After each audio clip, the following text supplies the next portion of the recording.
नमस्कार साथियों। आज का ये 50 क्वेश्चनों का प्रैक्टिस सेट होने वाला है। पूरा जीके जीएस का प्रैक्टिस सेट होगा और उसके बाद इसमें जो भी क्वेश्चन है सभी इंपॉर्टेंट क्वेश्चन है। प्रीवियस ईयर क्वेश्चन भी इसमें मिक्स है और आप लोग वीडियो को एंड तक जरूर देखिएगा क्योंकि इसमें जो भी लास्ट में जो 15 से 20 क्वेश्चन है वो ज्यादा इंपॉर्टेंट है। तो इसलिए आप लोग एंड तक जरूर देखिएगा और इसमें लास्ट में आप लोग कमेंट बॉक्स में ये जरूर बताकर जाइएगा कि आप लोगों ने कितने क्वेश्चन सही किए 50 में से। तो इससे क्वेश्चन को शेयर करने से आपको मोटिवेशन मिलता है। तो इसलिए आप लोग क्वेश्चन को जरूर शेयर किया करिएगा लास्ट में। ठीक है, आइए क्वेश्चन पर चलते हैं। संविधान का कौन सा अनुच्छेद संवैधानिक उपचार का अधिकार देता है? बच्चा, कौन सा संवैधानिक उपचार का अधिकार कौन सा देता है? 30 है, 31 है, 32 है। तो इसका जो करेक्ट आंसर हो जाएगा आपका कौन सा हो जाएगा? 32, यानी ऑप्शन नंबर सी बिल्कुल करेक्ट हो जाएगा। 32 जो है ये आपके जो है संवैधानिक उपचार का अधिकार देता है बच्चा। और इसमें जो 32 है उसको संविधान की आत्मा भी कहा गया है। क्या कहा गया है? संविधान की आत्मा भी कहा गया है। किसने कहा है?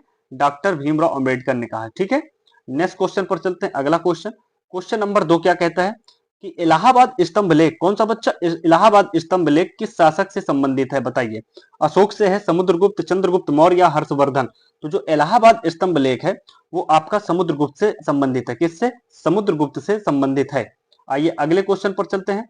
अगला क्वेश्चन कहता है, question number 3, operation blue star कौन सा? ऑपरेशन ब्लू स्टार कब हुआ था? बच्चा बहुत इंपॉर्टेंट क्वेश्चन है इसलिए आप लोगों को बता रहा हूं।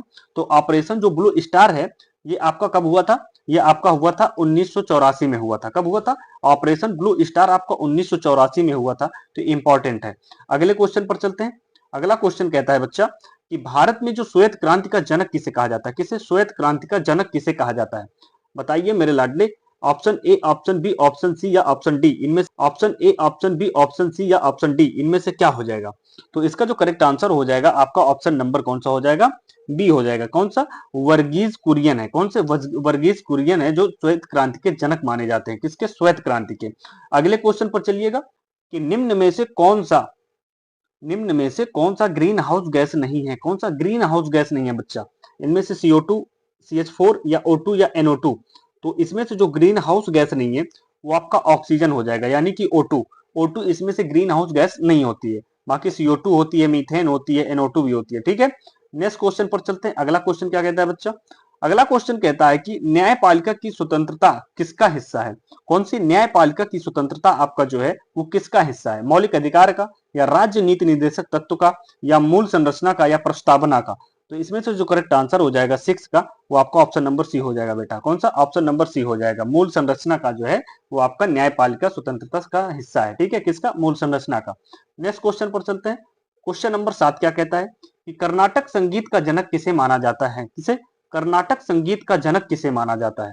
तानसेन को, या पुरंदरदास को, या त्यागराज को, या मुथुस्वामी दीक्षितर को? बताइए। तो इसमें से जो करेक्ट आंसर हो जाएगा बेटा वो आपका हो जाएगा ऑप्शन नंबर बी, यानी कि पुरंदरदास को कहा जाता है। क्या माना जाता है? कर्नाटक के संगीत, मतलब संगीत के जो जनक हैं वो किसे हैं? पुरंदरदास को कहते हैं। नेक्स्ट क्वेश्चन पर चलते हैं।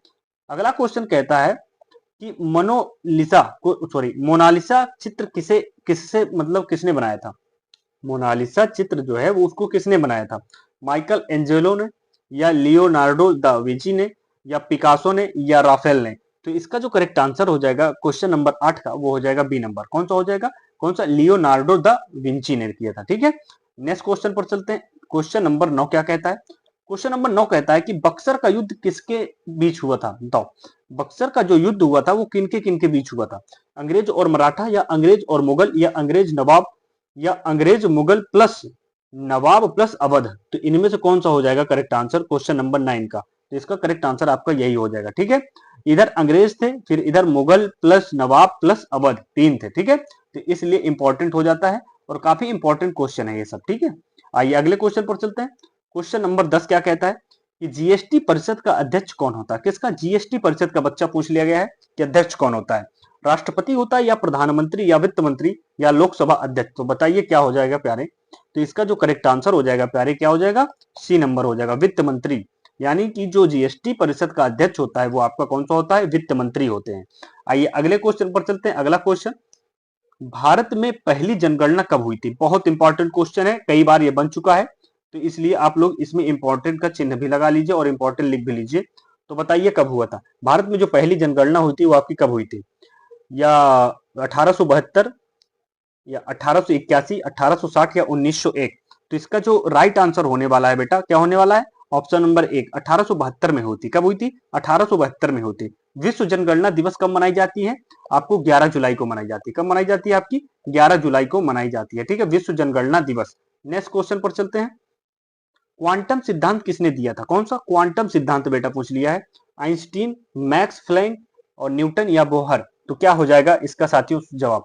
तो इसका जो जवाब होने वाला है वो आपका कौन सा हो जाएगा? मैक्स प्लैंक ने। किसने? मैक्स प्लैंक ने दिया था क्वांटम सिद्धांत। नेक्स्ट क्वेश्चन पर चलते हैं साथियों। अगला क्वेश्चन कहता है कि पृथ्वी का घनत्व लगभग कितना हो? बताइए, पृथ्वी का घनत्व लगभग कितना है? 3.5 जी मतलब ग्राम प्रति सेंटीमीटर क्यूब, या 4.5 या 5.5 या 6.5? बताइए। इसमें से जो करेक्ट आंसर हो जाएगा बेटा क्या हो जाएगा? ऑप्शन नंबर इसका हो जाएगा सी। कौन सा? ऑप्शन नंबर सी, यानी कि 5.5 ग्राम प्रति सेंटीमीटर क्यूब हो जाएगा। ठीक है, यानी कि घनत्व। नेक्स्ट क्वेश्चन पर चलते हैं।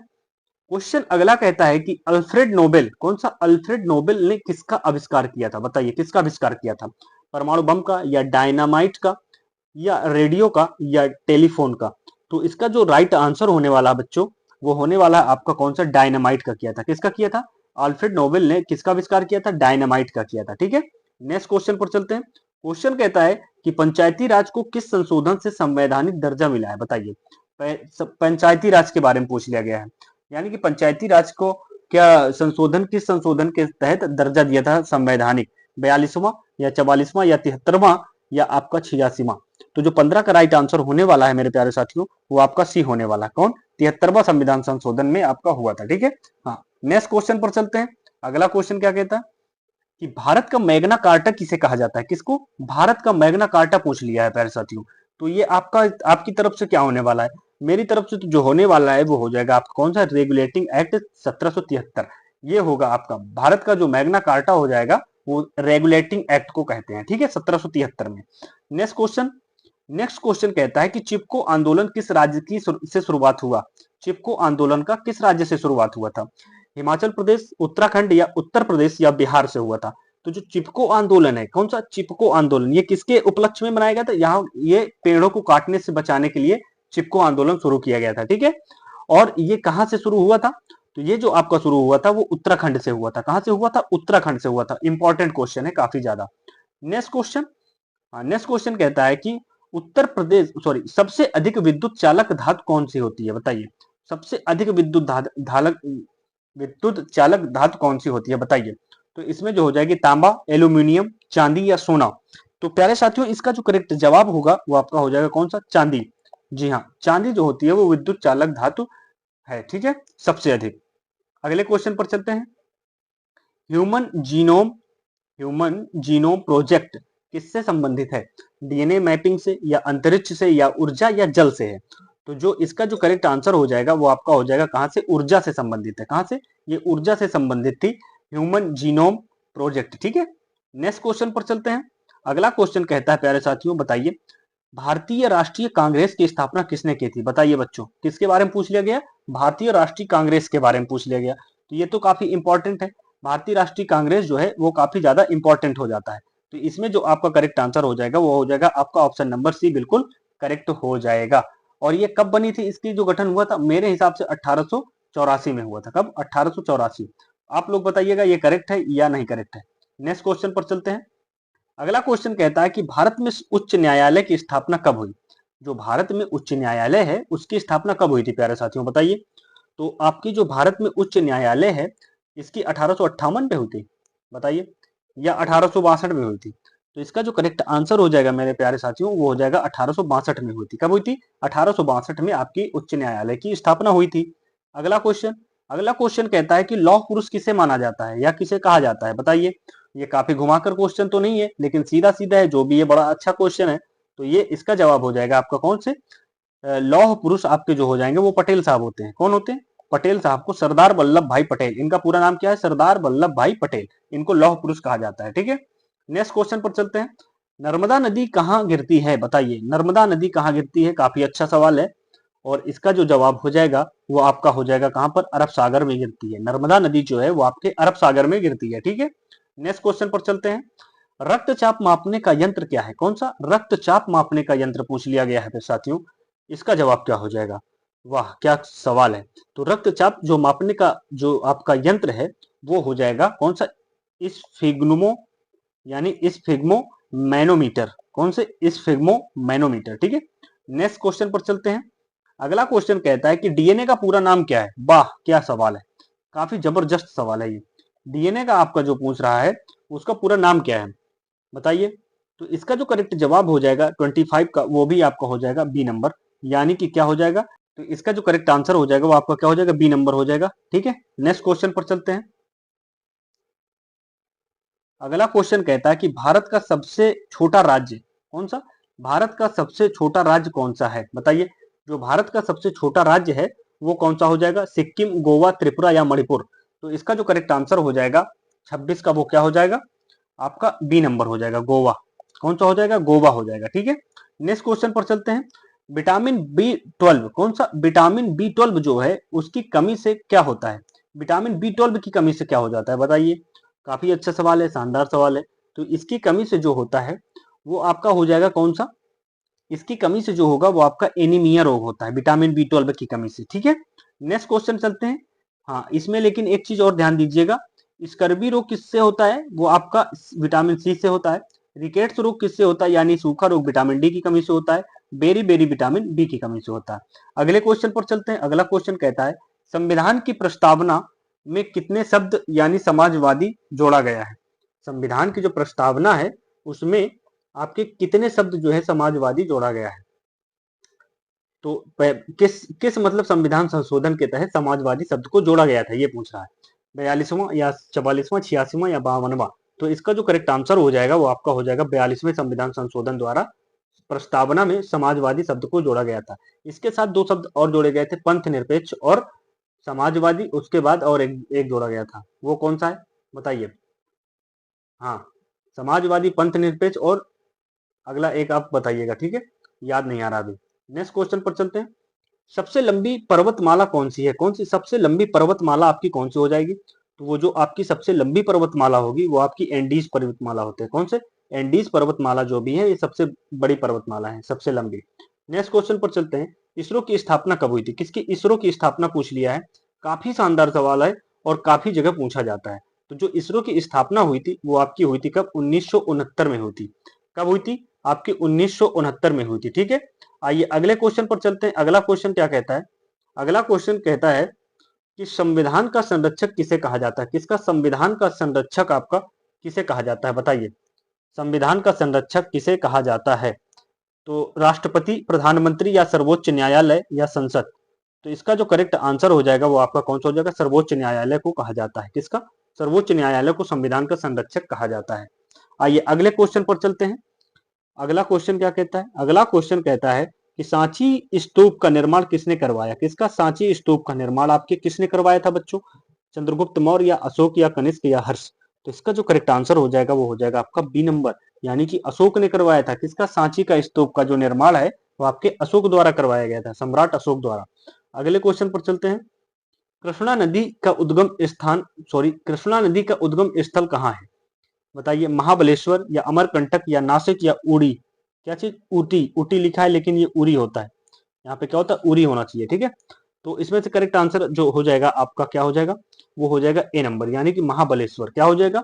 महाबलेश्वर से निकले थे। ठीक है, नेक्स्ट क्वेश्चन पर चलते हैं और काफी प्यारा क्वेश्चन है। ये रक्त का थक्का जमाने के में कौन सी विटामिन सहायक, मतलब कौन सी चीज जो है वो सहायक होती है? आरबीसी, डब्ल्यूबीसी या प्लेटलेट्स या प्लाज्मा? तो इसमें जो हो जाएगा आपका राइट आंसर वो हो जाएगा कौन सा? प्लेटलेस। कौन सा? प्लेटलेस। इसकी वजह से आपका जो है रक्त का थक्का जो है जमने लगता है। ठीक है, नेक्स्ट क्वेश्चन पर चलते हैं। अगला क्वेश्चन क्या कहता है कि भारतीय संविधान का सबसे लंबा भाग कौन सा है? भारतीय संविधान का जो सबसे लंबा भाग है वो कौन सा है? भाग 3, भाग 4, भाग 5 या भाग 6? तो भारतीय संविधान का जो सबसे लंबा भाग है वो आपका हो जाएगा भाग 6। कौन सा? भाग 6 हो जाता है। ठीक है, अगले क्वेश्चन पर चलते हैं। अगला क्वेश्चन कहता है कि न्यूटन का तीसरा नियम क्या कहता है? इसका न्यूटन का तीसरा नियम क्या कहता है? एफ बराबर एम ए या क्रिया प्रतिक्रिया या जड़त्व या गुरुत्वाकर्षण? तो जो इसका राइट आंसर होने वाला है वो आपका क्रिया प्रतिक्रिया का नियम होता है। यानी न्यूटन का तीसरा नियम जो होता है क्रिया प्रतिक्रिया का नियम होता है। यानी कि जितना फोर्स तुम जिसको दोगे उतना ही फोर्स वो वापसी आपको देता है। ठीक है, यही है क्रिया प्रतिक्रिया का नियम। नेक्स्ट क्वेश्चन पर चलते हैं। अगला क्वेश्चन कहता है कि दांडी यात्रा कब शुरू हुई थी? दांडी यात्रा आपकी कब हुई थी बताइए? 1920 या 1930, 1942 या 1919 में? तो जो दांडी यात्रा है वो आपकी 1930 में हुई थी। कब हुई थी? 1930 में। और दांडी से लेकर कहां तक गई थी ये आप लोग बताइए। और किसके लिए हुआ था ये नमक आंदोलन के लिए हुआ था दांडी मार्च। ठीक है। और आपका जो है भारत छोड़ो आंदोलन 1942 में आया था। भारत छोड़ो आंदोलन आया था। ठीक है इस समय। अगले क्वेश्चन पर चलते हैं। अगला क्वेश्चन कहता है कि भारत का राष्ट्रीय जलीय जीव कौन सा है? किसका भारत का राष्ट्रीय जलीय जीव आपसे पूछ लिया गया है। काफी शानदार क्वेश्चन है और मुझे लगता है ये पहली बार देखने को मिल रहा होगा आपको। तो भारत का जो राष्ट्रीय जलीय जीव है वो आपका हो जाएगा बी नंबर, डॉल्फिन हो जाएगा। कौन? डॉल्फिन है हमारे यहाँ का। ठीक है। आइए अगले क्वेश्चन पर चलते हैं। अगला क्वेश्चन क्या कहता है कि पृथ्वी का सबसे अंदरूनी भाग क्या कहलाता है? किसका? पृथ्वी का सबसे अंदरूनी भाग क्या कहलाता है बताइए? तो जो पृथ्वी का सबसे अंदरूनी भाग है वो आपका क्या कहलाता है? कोर कहलाता है। क्या कहलाएगा? कोर कहलाएगा। आइए अगले क्वेश्चन पर चलते हैं। इसी के साथ संसद का निचला सदन कौन सा है? किसका? संसद का निचला सदन कौन सा है? तो जो अगर संसद का निचला सदन पूछ लिया जाए तो आपका लोकसभा हो जाएगा। कौन सा? लोकसभा हो जाएगा। और वहीं अगर राज्यसभा की बात किया जाए तो ये आपका उच्च सदन हो जाता है। ये सबसे उच्च सदन हो जाता है। अगले क्वेश्चन पर चलिए। और आप लोग एक चीज ये बताइए कि लोकसभा की सीटें कितनी है यूपी में? तो ये आपकी कितनी हो जाएंगी? 80 हो जाएंगी। ठीक है, पूछा जाता है, कई जगह पूछा गया है ये। अगले क्वेश्चन पर चलते हैं। जलियांवाला बाग हत्याकांड कब हुआ था? कौन सा? जलियांवाला बाग हत्याकांड कब हुआ? तो बहुत साधारण क्वेश्चन तो है लेकिन काफी कठिन भी है। कभी कभी बच्चे धोखा खा जाते हैं। तो इसमें जो आपका राइट आंसर क्या हो जाएगा? 1919 या 1920 या 1935 या 1942। तो जो जलियांवाला बाग हत्याकांड हुआ था वो आपका हुआ था कब? 1919 में हुआ था। और 1922 में कौन सा हुआ था? किसका? 1922 में। तो 1922 में जो हुआ था ये आपका यहाँ पर चौरी चौरा हत्याकांड हुआ था। कौन सा? चौरी चौरा हत्याकांड हुआ था। नेक्स्ट क्वेश्चन पर चलते हैं। और 1935 में आपकी जो है रिजर्व बैंक की स्थापना हुई थी। किसकी? आरबीआई की यहाँ पर स्थापना हुई थी। नेक्स्ट क्वेश्चन पर चलते हैं। अगला क्वेश्चन कहता है कि गुप्त वंश का स्वर्ण काल किसे कहा जाता है? किसका? गुप्त वंश का स्वर्ण काल किसे कहा जाता है? चंद्रगुप्त को, समुद्रगुप्त को, चंद्रगुप्त सेकंड को या स्कंदगुप्त को? तो जो 42 का आपका राइट आंसर होने वाला बच्चों वो आपका हो जाएगा कौन सा? यानी कि चंद्रगुप्त सेकंड। कौन हो जाएंगे? गुप्त वंश का जो स्वर्ण काल है उसे चंद्रगुप्त सेकंड को कहा जाता है। मतलब चंद्रगुप्त सेकंड के समय के शासन काल को कहा जाता है। नेक्स्ट क्वेश्चन पर चलते हैं। सबसे भारी धातु कौन सी है? कौन सी सबसे भारी धातु पूछ लिया गया है? सोना होगा, लोहा होगा या आस्मियम या चांदी? तो इसमें जो राइट आंसर होगा 43 का वो आपका हो जाएगा आस्मियम। कौन सा? आस्मियम होता है सबसे भारी धातु। अगले क्वेश्चन पर चलते हैं यानी कि क्वेश्चन नंबर 44। बताइए क्या जवाब होगा इसका? भारत का पहला उपग्रह कौन सा था? बताइए साथियों, बड़ा अच्छा सवाल है। भारत का जो पहला उपग्रह था वो कौन सा था? भास्कर, आर्यभट्ट, रोहिणी या इसात, मतलब इनसात? बताइए। तो इसका जो राइट आंसर हो जाएगा 44 का वो हो जाएगा कौन सा? आर्यभट्ट। भारत का जो पहला उपग्रह था वो आर्यभट्ट था। ठीक है। अगले क्वेश्चन पर चलते हैं। मौलिक कर्तव्य किस संशोधन से जोड़े गए थे? कौन से आपके मौलिक कर्तव्य किस संशोधन से जोड़े गए थे? 42वां, 44वां या 52वां, 86वां? तो जो मौलिक कर्तव्य अगर पूछ लिया जाए तो वो आपका हो जाता है कौन सा? मौलिक कर्तव्य पूछा जाए तो 42वें संविधान संशोधन द्वारा जोड़ा गया था। यानी कि किस में जोड़ा गया है? ये 51 के ए में डाल दिया गया है। किसमें? 51 के ए में आपका डाल दिया गया है। ठीक है। और शिक्षा का अधिकार आपसे पूछा गया है। किसमें? अनिवार्य शिक्षा का जो अधिकार है वो आपका 86वें संविधान संशोधन से जोड़ा गया है। अगले क्वेश्चन पर चलते हैं। अगला क्वेश्चन क्या कहता है कि ताप का एसआई मात्रक क्या होता है? किसका? ताप का एसआई मात्रक क्या होता है? यानी कि टेम्परेचर का। जूल, कैलोरी या केल्विन या वाट? तो जो आपका इसका राइट आंसर होने वाला है वो हो जाएगा केल्विन। ताप का जो एसआई मात्रक होता है वो आपका क्या हो जाएगा? केल्विन हो जाता है। अगले क्वेश्चन पर चलते हैं। जूल किसका होता है? जूल आपका कार्य का होता है। किसका? जूल आपका कार्य का होता है। नेक्स्ट क्वेश्चन पर चलते हैं। अगला क्वेश्चन क्या कहता है कि नर्मदा और ताप्ती नदियां कहाँ गिरती हैं? कौन सी? नर्मदा और ताप्ती पूछ लिया है। काफी अच्छा सवाल है और कई बार पूछे जाने वाला सवाल है। तो आप लोग बताइए इसका राइट आंसर क्या होगा बच्चों? तो इसका जो राइट आंसर हो जाएगा वो आपका बी नंबर हो जाएगा, अरब सागर में गिरती है। हालांकि अभी मैं नर्मदा नदी के बारे में बात करके आया हूं तो ये इसका अरब सागर में था। तो स्वाभाविक बात है अगर नर्मदा है तो ताप्ती भी कहाँ गिर जाएगी? अरब सागर में, क्योंकि ये साथ में आई है। अगले क्वेश्चन पर चलते हैं। सर्वाधिक कठोर पदार्थ कौन सा है? कौन सा सर्वाधिक कठोर पदार्थ कौन सा है? सोना है, हीरा है, या लोहा है, या तांबा है? तो आप लोग इसको बड़े अच्छे से ध्यान से गौर पूर्वक ध्यान दे लीजिए। जो इसमें से सर्वाधिक कठोर धातु है पदार्थ, वो आपका हीरा हो जाएगा, और ये कई जगह पूछ चुका है, मतलब काफी हद तक इंपॉर्टेंट सवाल है। अगले क्वेश्चन पर चलते हैं, और आज का लास्ट सेकंड क्वेश्चन क्या कहता है? भारतीय राष्ट्रीय ध्वज कौन सा? भारतीय राष्ट्रीय ध्वज का डिजाइन किसने किया? मतलब भारतीय राष्ट्रीय ध्वज का डिजाइन किसने किया था? गांधी या नेहरू या पिंगली वेंकैया वेंकैया या पटेल ने? तो जिसका राइट आंसर हो जाएगा बच्चों, वो आपका हो जाएगा कौन सा? सी नंबर, पिंगली वेंकैया ने किया था। किसने किया था? पिंगली वेंकैया ने डिजाइन किया था। अगले क्वेश्चन पर चलते हैं। तो अगला क्वेश्चन कहता है कि भारत राष्ट्र सबसे, मतलब भारत का सबसे बड़ा मरुस्थल कौन सा है? मतलब भारत का नहीं, पूरे विश्व का पूछ लिया है, तो सबसे बड़ा मरुस्थल कौन सा है? सहारा है, थार है, गोबी है, या कालाहारी है? तो जिसमें राइट आंसर हो जाएगा सहारा हो जाएगा। कौन सा? सहारा। और वहीं भारत की पूछ लिया जाए कि सबसे बड़ा कौन सा है मरुस्थल, तो आपका थार का मरुस्थल फेमस है काफी। ठीक है, तो आज के ये रहे 50 क्वेश्चन, और आप लोग कमेंट बॉक्स में जरूर बताएंगे कि आप लोग कितने क्वेश्चन सही किए। और प्रैक्टिस सेट अगर अच्छा लगे तभी आप लोग कमेंट बॉक्स में अच्छा कमेंट करिएगा, वरना बुरा कमेंट आप कर जा सकते हो।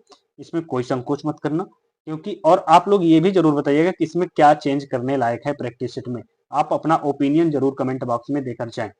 तो फिर मिलते हैं अगले प्रैक्टिस सेट के साथ कल फिर 9 बजे। थैंक यू, जय हिंद।